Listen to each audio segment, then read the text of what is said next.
à Saint-Gobain, dans l'Aisne, à une vingtaine de kilomètres de Laon. Nous sommes dans le petit paradis de Christian Richir. Bonjour Christian.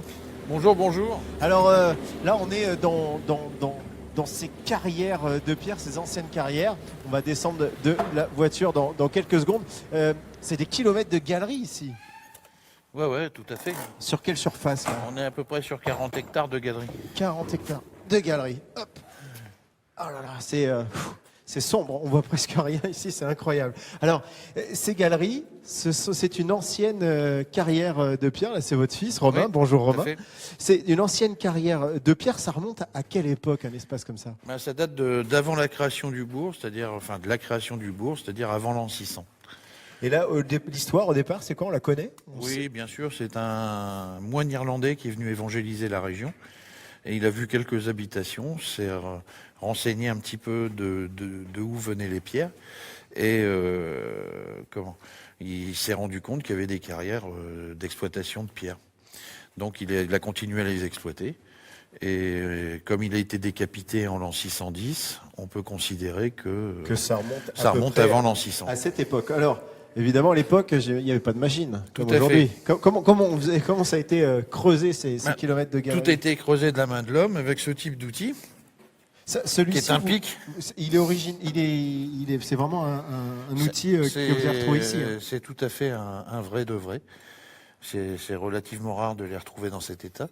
Donc c'est de l'acier forgé, hein, bien sûr. Et là, ici, Quand on touche, ça coupe. Je vous assure, on pourrait presque se raser la barbiche avec ça. Autant qu'un ciseau à bois, quoi. Et alors, donc, comment on fait? Donc le gars ici, on voit les traces, là. Il piochait comme ça. Hop. Effectivement, on voit ces stries sur... Et là, ici, regardez vous voyez l'entaille? Elle rentre pile. Ça rentre pile dedans. Incroyable. Alors, ce qui m'interpelle, Christian, c'est ces petits trous là au-dessus de nos têtes. À quoi ça sert? Enfin, à l'époque, il n'y avait pas Vondaire. On n'avait pas les piles. Donc, il mettait ici une petite planche de bois sur laquelle il posait sa lampe à huile. D'accord. Ce qui lui permettait de pouvoir visualiser où il piochait. Et donc, au fur et à mesure qu'il avançait, il refaisait un petit trou.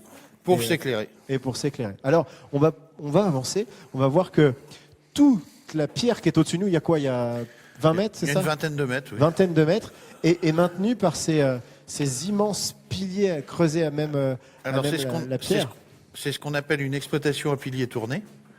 C'est-à-dire qu'on laisse une partie de vide, on exploite une partie de vide en laissant une partie de plein pour tenir le plafond. C'est-à-dire c'est un peu comme un damier, comme un jeu de dames ou un jeu d'échecs, avec des cases noires qui sont les poteaux et les cases blanches, c'est ce qu'on a enlevé. Des surprises, vous en avez découvert, j'imagine, depuis que vous avez repris cet endroit. On voit des vestiges. Ça sert à quoi, là elle servait à manipuler les blocs de pierre qui sont derrière vous. Donc justement, avec un système de mouflage, il y avait un système de mouflage ici avec un anneau là, pour démultiplier la force. Et ces pierres, on les voit, il en reste encore. Voilà. J'imagine c'est beaucoup d'émotions que vous avez découvert la première fois ces blocs. Disons que c'était assez inattendu. On a appris aussi que par la suite que c'était ce qu'on appelle une banque de pierres. Il est stocké, c'était pour s'assurer du meilleur prix, c'est ça? Il est stocké de façon à ce que quand le bâtiment allait, pouvoir les revendre au meilleur prix.